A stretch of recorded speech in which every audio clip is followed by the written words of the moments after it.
What's going on, everybody? Welcome back to another episode of the Bolt Standard Podcast. Got your hosts here, Justin Harley and Dylan Martin. Like I said, back for another episode.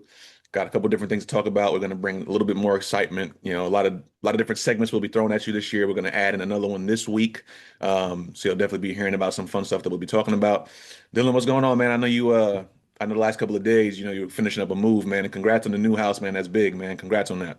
Appreciate it. Yeah, busy weekend, busy time. So we're staying up with the game on Saturday in the middle of, moving into this new spot. So we'll be good for the family. And now I get to lock in on the Chargers in a new place. So I'm looking forward to being here and watching it.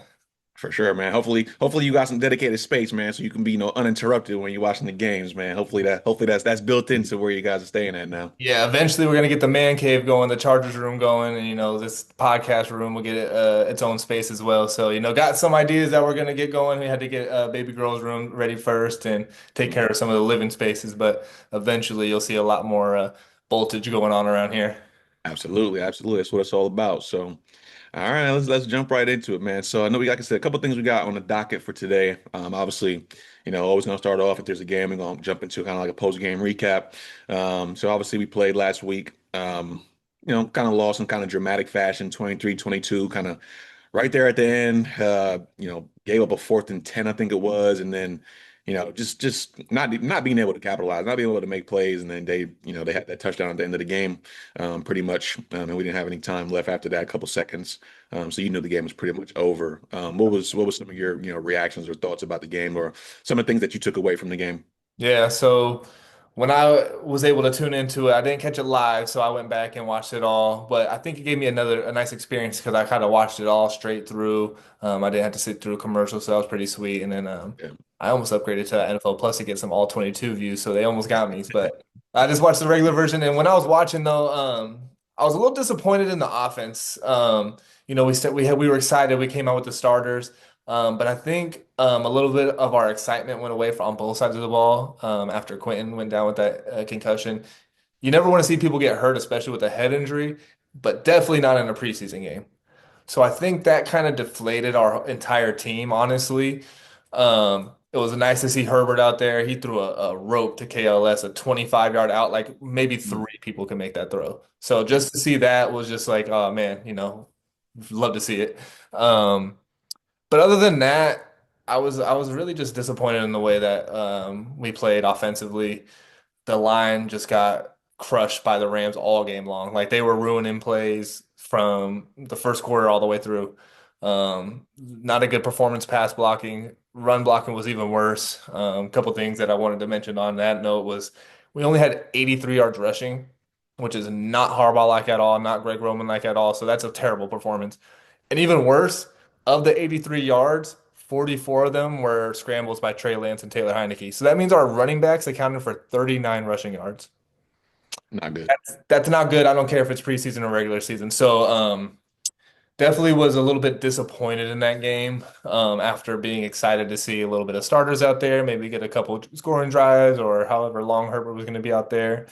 Um, Defensive wise, I didn't have too many takeaways. It was an okay game. We let Stetson Bennett do some things he wanted to do, but it was a lot of vanilla. So Stetson was taking the check downs and hitting some things like that. But my focus was on how poorly we played offensively. That's all. That was my main takeaways from that. What'd you see out there? Kind of some of the same stuff. Like you said, I mean, I would have loved to see, a touchdown on that first drive. We had a couple chances. KLS had an opportunity, just couldn't reel it in from Herbert. Obviously, he did have that tremendous, play that Herbert, like you said, throw it on the rope. Not too many QBs is making that, maybe five, like you said, maybe even three. Just being able to make that kind of throw like that right in the bucket too. Yeah. Um, but yeah, I mean, it wasn't anything to write home about. I do think, just following different reporters, following different, handles on, all the social medias. There's a lot of people that were concerned about how our first team defense looked. I'll be honest, for one, and it's not an excuse. There was no Khalil Mack, there was no Derwin James, which those are they're tone setters. So you don't have your tone setters on the field. Yeah, you got Deion Henley, but that's one out of the three. Right. Um, but also, it's a preseason game. So I'm not saying, oh, just because it's preseason, we're not going to play hard. Yeah, we're going to play hard, but it's their first run against a different team. Yeah. And it's preseason. They're not going to go out there and literally give it 100%, try to make the hardest tackle. Yeah, they're out there. They're doing their techniques. They're trying to fit the run gaps, and they're trying to come up and make tackles. But they're not going to go all out and potentially get hurt in a preseason game. And we had obviously, like you said, kind of derailed us and kind of deflated the whole team once they saw the QJ injury, and then we had a Loie Gilman get hurt, banged up in that game too. So Yeah. you look at those two things right there. That's two starters for us. You look at like, man, after that happened, it's like, yeah, let's dial it back a little bit. I mean, yeah, we'll play a little bit, but like, we're not out here trying to get hurt in preseason. Yeah. Let's So get that's here what I took healthy. away from it. I don't think it was anything to like be, frustrated or stressed or, thinking that, oh man, that's how we're gonna look against Stetson Bennett in the backups. Like you said, it was vanilla. The one time Mentor did, oh, let me sprinkle something in there that he, will throw him off. What happened? Big man interception. As soon Yeah. as they threw a little stun at him. So I'm not worried about, the defense and how it looked. Preseason is not about showing your whole hand. You know what I'm saying? It's, we're gonna play vanilla, we're gonna see what we got, evaluate our players, and that's what it is. I think the first team getting out there, offense and defense, it was just getting their feet wet. And Yeah. like Harbaugh said, the guys and him didn't want their first snaps of the season to be their first snaps of the season. You know what I'm saying? So I Yep. don't take anything from that defensive effort. I mean, like I said, it was bad, but I don't. They're not playing 100%, and they're missing two of their literally top two. They're top two defensive players. I will say though, I did like how Trey Harris. Trey Harris had a really good game. Yeah. He was 6 of 6, so 6 targets, 6 catches, 85 yards, and then KLS as well. He was 2 catches, 66 yards, and they both had big plays down the field. Yeah. So I know our offense was kind of lackluster. Rushing game was non-existent, which, if you don't have good offensive line play, most likely not going to have good running efficiency. But I do like what I saw from them too. Um, I did think that Trey still had some really good plays. He had that one dot to Arande Gatson, and I can't fault him. I mean, he got crushed. Like he got hit Yeah. pretty hard in Yeah. the end zone, but it was right there in his hands. He had it, but he got crushed. There was some good plays, but overall, like you said, yeah, it definitely was a lackluster effort overall. Um, but like I said, it's preseason. Not too Yeah. really worried about the loss. Right. Um, would have liked to, see them close it out and win that game, but I'm not too concerned about it. Right. It's not about wins and losses in the preseason. It's about evaluating their team. And that's why I go with the went with disappointed because, you can evaluate effort and controlling the line of scrimmage and stuff like that, no matter if it's ones, twos, or threes. And we Yeah. didn't come anywhere close to that. And that's a brand of football that we want to play, whether we have guys replacing people or not. So it's not about the loss for me of why I was disappointed. It was more about the a little bit of the performance. But like you said, it's preseason. You've pointed out some really good positives with those young pass catchers. It just enhances our offense with those two guys that, we can see some production coming from them. You sprinkle those two in with Ladd and Keenan, and then QJ as well. That's five, man. And so just like you mentioned two positives that we can still take away from the game where um, I didn't see a ton. So Absolutely. I think, like I said, I think it's a deep receiver room. Yeah, young guys, but got the vet in the room. You got Ladd, who's nowhere near. It just doesn't even seem like he's on the stratosphere of being a young guy, although it's year two. yeah, You got QJ in year three, who every year he's made a jump. So I think the room looks really good. But outside of that, though, I mean, I don't think there was anything else to really write home about. I do think just kind of touching on that running back kind of battle, because outside of offensive line, I think that's probably the one where there's a lot of competition. But I think the one guy I want to talk about real quickly is Kamani Vidal. I just think he's losing so much ground in that running back room. He just has not looked good in any game. Yeah, he had 2 touchdowns in the opening Hall of Fame game, but outside of that, he has not looked good. And none of the running backs looked good last week. But there were some glimpses from Rocket where, he tries to hit a hole, there's nothing there. He sees it, he bounces it outside, he makes like 2 or 3 guys miss. I don't see any of that from Kamani Vidal. I'm running to a hole, nothing there. It's I'm running to the back of my lineman. It's not, I'm not seeing any type of juice, any type of vision where it's like, oh man, he's making plays, making something out of nothing. And even seeing Rocket utilizing the passing game, he had two nice catches last week too. So it's like those are things that I'm seeing. I'm like, man, I know he's a bigger back, 230 pounds, but he's shown he has the receiving ability. I don't know how much they'll use him as a receiver, but I just know that's when I look at the running backs we have now, Hampton, Najee Harris, they're dual threats. They can catch the football really well. yeah, If Rocket can show that he can do that as well, I think that's his added benefit. And I think I mean, we talked about our 53-man prediction last week, and we both had Rocket on there. So, um, I don't know. I just feel like that running back competition, I think it's starting to kind of like weed out, I guess you could say Jared Patterson is probably not in that rotation at all. He not even playing like that. No. But Hines, Kamani, I think that they're on their way out. Yeah. But Yeah, he hasn't flashed, like it's something you want to see something.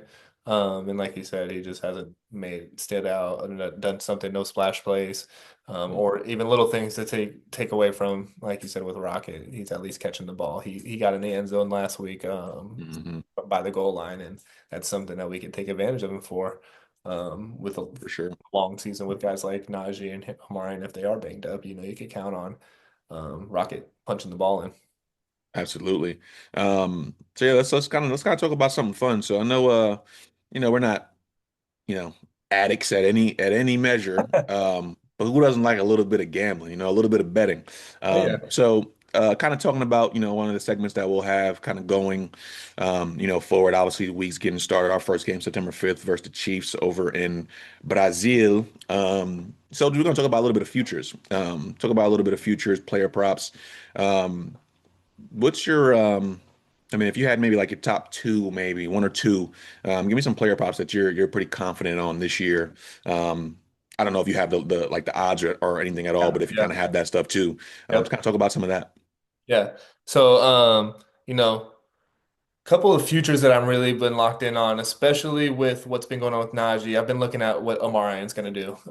I expect big things from him. I expect a big year. And if you just look at J.K. Dobbins last year, it was around 1,000 yards, 10 touchdowns, or I think he had eight.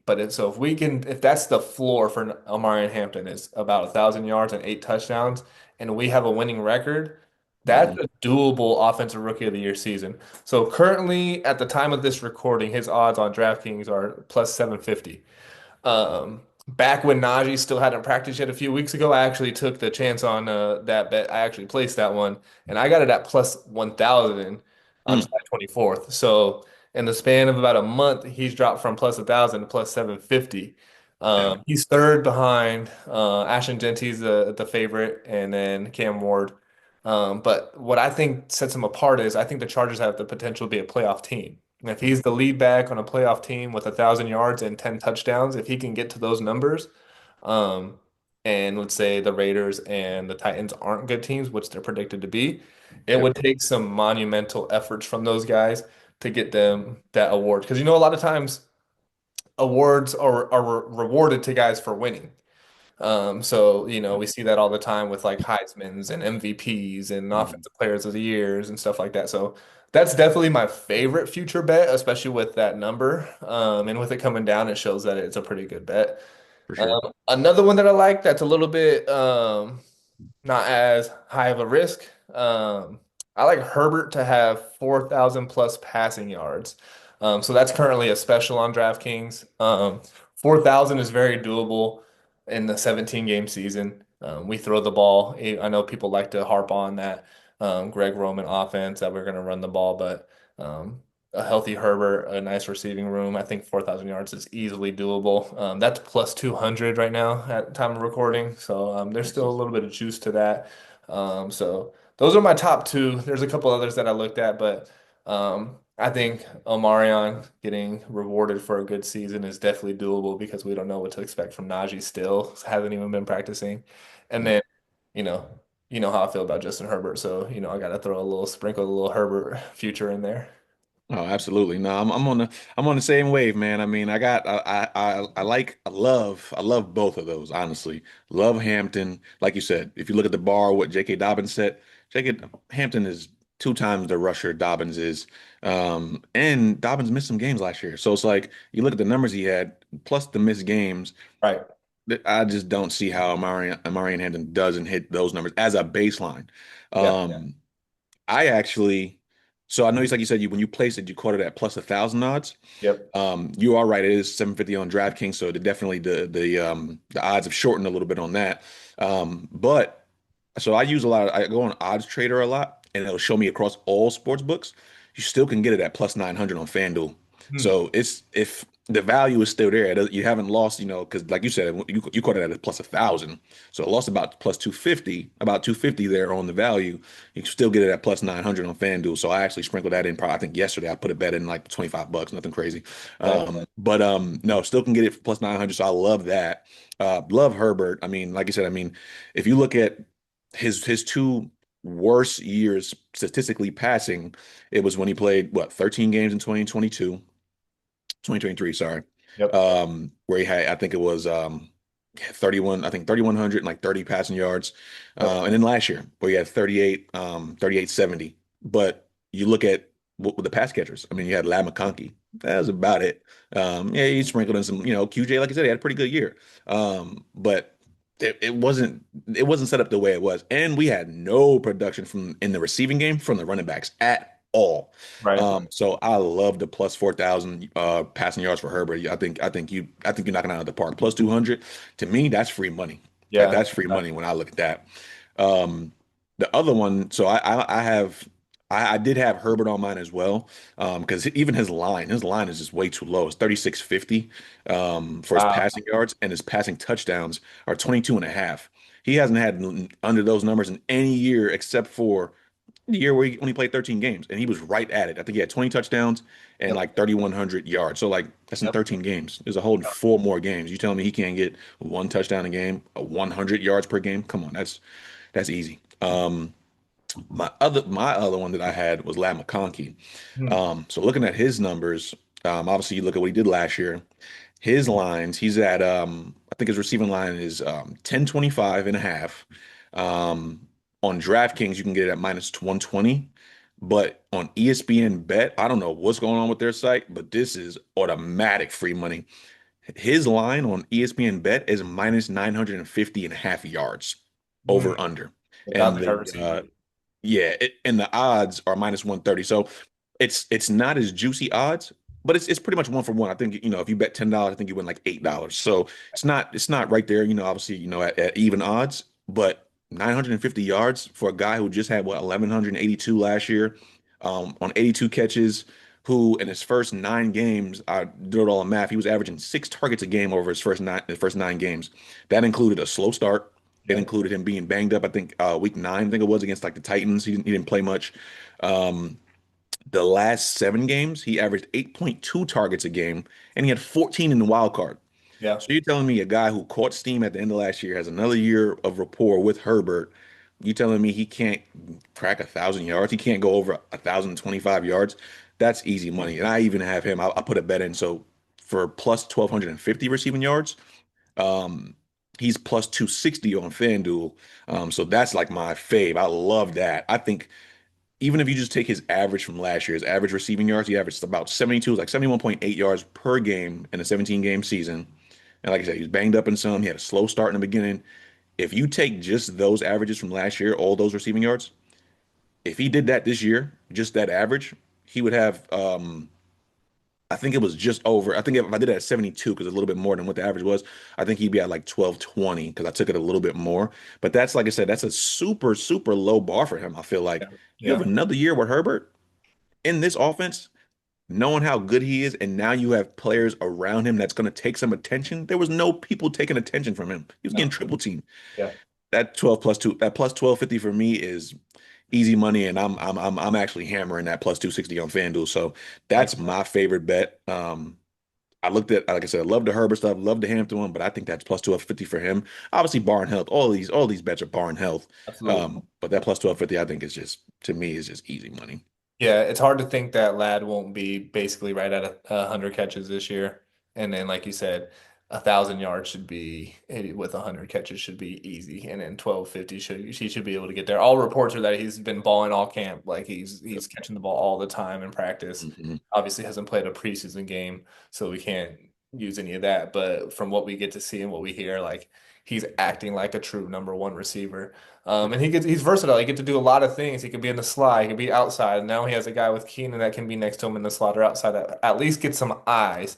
A guy like Trey or KLS that can take some eyes away, so maybe he can keep finding those holes in the zone. And if you man him up, he's a little too quick for that. He's too good for that. So I love a lot of those lad lines. So those are good ones.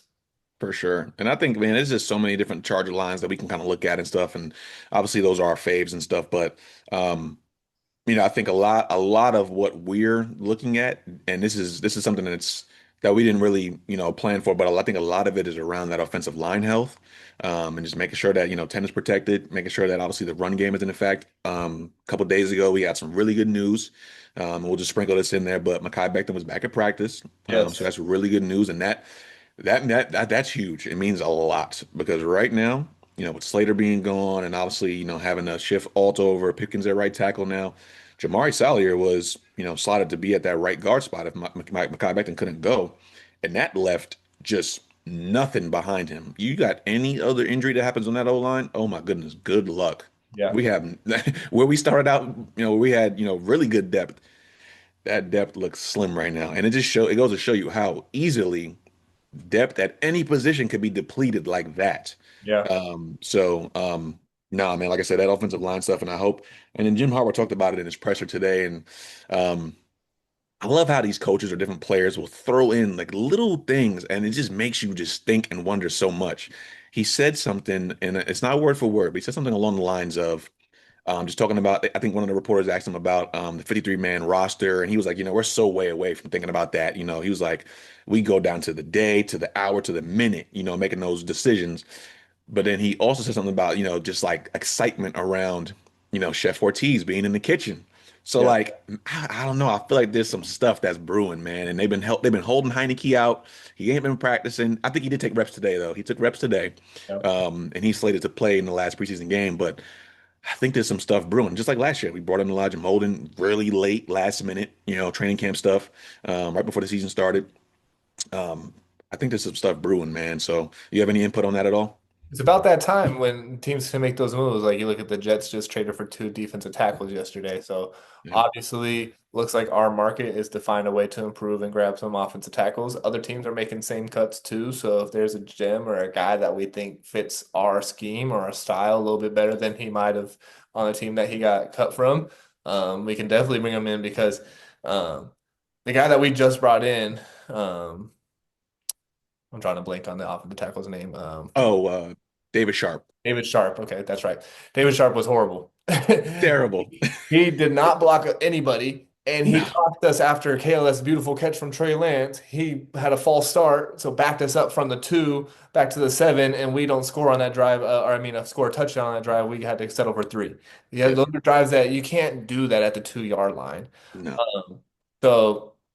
And I saw Harbaugh one time specifically called a timeout and walked straight to him on the field to coach him up. So there's definitely people out there that can probably be of help to us. So I would love to see that. Super happy for Makai. I wasn't too worried about him missing the opener. I was starting to get there, but I always felt that if we at least saw him back in practice by next week, which is like week 1 prep week, essentially, Hmm. 'cause that's the week between. There's no preseason, but we're not to the regular season game yet. Yeah. If I didn't see him back practicing by then, I would have started got a little worried. But I love to see him back out there. Definitely solidifies a little bit of a spot that we needed because, like you said, the depth behind Sawyer now is our only backup option. Everybody else, I mean, maybe Andre James at center, but after that, it's nothing that we want to see out there playing for us. Absolutely not. So yeah, I'm hoping that, like you said, they show a little bit of. I mean, it's Chef Ortiz, man. I think, but just being in that Ravens, front office for so long, I think that there's no way he's confident or he's complacent or satisfied with the way the roster is, and I just don't see him standing pat. I mean, even if it's trading 7 round picks away, or Yeah. he's going to get creative. And I think there's going to be definitely some people coming in and maybe even some people going out. Yeah.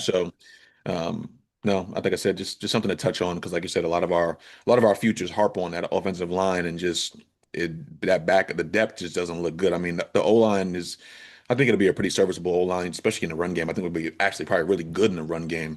But we're always worried about that pass protection, which that was our big Achilles heel last year. Right. Um, Yep. so kind of just jumping into the next topic. So we got obviously we got a game coming up Saturday. I think we're playing at 7:30 against the versus the 49ers. I saw, I think yesterday, Mac Jones isn't playing in the game, which I don't really care. I'm just more so just kind of worried about our guys, seeing what they're going to do, how we're going to bounce back from just that lackluster, kind of disappointing showing last week.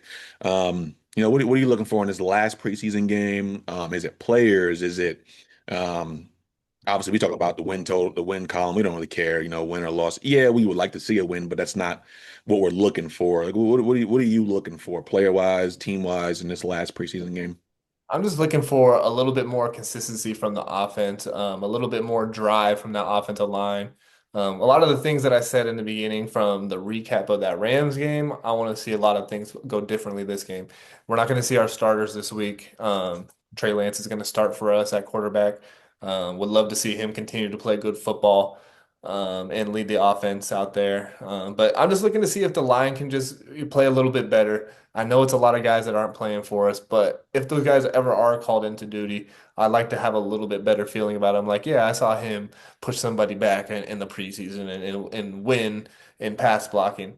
Because last game I didn't see any of it, and the Rams had a really good defensive line, so it was a test, and it was a test that we failed. So hopefully we can learn from it, fix our mistakes. It's not like we're going to be doing some bizarre game plan. The game plan is going to be to play, hardball football, run the ball a little bit. He's definitely probably wants to see us run a lot better than 83 yards and 39 from a running back. Yeah, Um, so for me, I'm just looking at the offensive line to see a little bit, just a step forward of play.